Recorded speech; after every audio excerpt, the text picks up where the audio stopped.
On August 9, 2013, Krasnoyarsk heard the news about the disappearance of a young physical education teacher, Alina Selezneva. The city united in the search for the girl, put up notices, checked parks and suburban areas. 5 days later, the horrifying truth about Alina's fate became known. Alina Selezneva was born in 1989 in the town of Uyar, Krasnoyarsk Krai. Her family is remembered as a friendly family, where always reigned warmth and mutual understanding. Alina was energetic and curious. Her cheerfulness infected everyone around her. She always smiled and radiated optimism, shares the memories of a familiar family. Since childhood, Alina was fond of sports. Inspired by the broadcast of the Olympic Games, she participated in school and district competitions in track and field, demonstrating good results. Later, the girl became interested in team sports like volleyball and basketball. Training and competitions became for her not just a hobby, but a part of life. By the time Alina finished school, she knew clearly what she wanted to become. She dreamed of studying to be a coach or a physical education teacher to inspire people to play sports.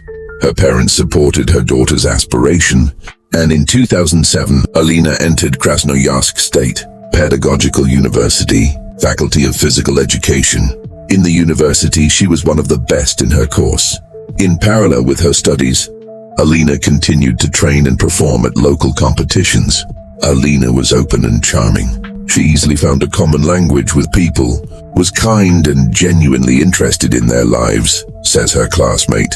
After graduating from university, Alina got a job as a teacher at Krasnoyarsk School number 150, where she was warmly welcomed by her colleagues and students. Sergei Kamentsev, 42, who worked at the same school as a soccer coach, paid special attention to the girl.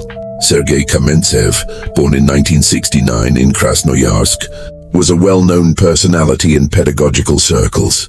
After graduating from the Siberian State Academy of Physical Culture, he started teaching physical education at the age of 23 for 2 decades of work. Sergei received many awards. He has repeatedly become Teacher of the Year, and in 2011, he was recognized as the best physical education teacher in Krasnoyarsk Krai. While Sergei worked for us, the school was the leader in sports achievements in the district. He held master classes, conferences, and students of the Pedagogical University practiced with him, says the director of school number 145, where Sergei worked for about 12 years. Students also highly valued Sergei. They noted his dedication and ability to find an approach to children. He was a great person, serious but not strict. He always helped, gave advice.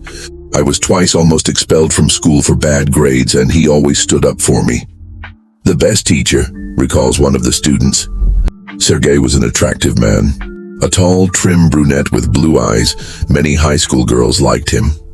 However, Sergei's heart belonged to his family. In the early 2000s, he got married, and in 2004 he had a daughter, whom he loved very much and brought up with care. He also got along with his wife, who worked as a principal of another school. However, as time went on, problems began to arise in their marriage. There were rumors about Sergei's novels on the side. Although there is no reliable confirmation of this, it is known that soon after Alina began working at school number 150, between her and Sergei had an affair. Before Sergei, Alina had a relationship with an older man, but they broke up, says Alyona Tkachenko, Alina's roommate in the dormitory. Sergei seemed to me open and cheerful, the soul of the company.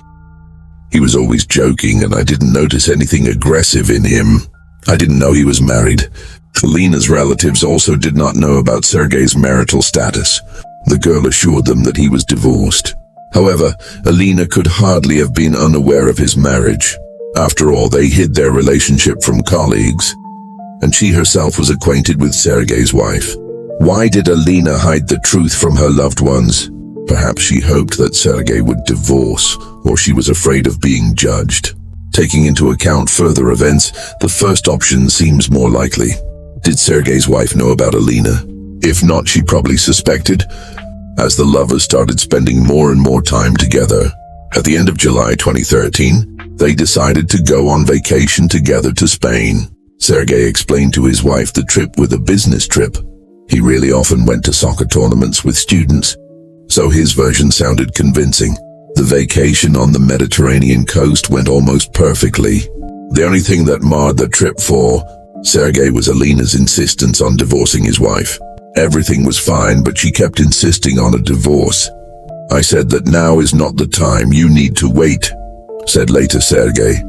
Because of this, the couple returned to Krasnoyarsk in a depressed mood.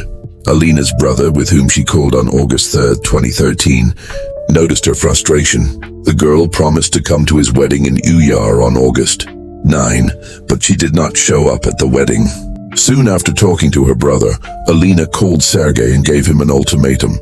Either he leaves his wife, or their relationship is over. If she had not threatened to tell everything to his wife, the story could have ended differently. Sergei found himself at an impasse. After reflection, he decided that he did not want to leave his wife and daughter and must at all costs to prevent Alina from destroying his family. On the evening of August 3rd, Sergei got into his car and drove to the hostel where Alina lived, saying that they needed to have a serious talk. He waited until the girl got into the car and headed towards Emelianova village. Alina did not suspect that Sergei had a knife in his pocket. After driving far away from the city, Sergei took an inconspicuous exit from the highway, stopped the car, and tried to convince Alina to do the right thing.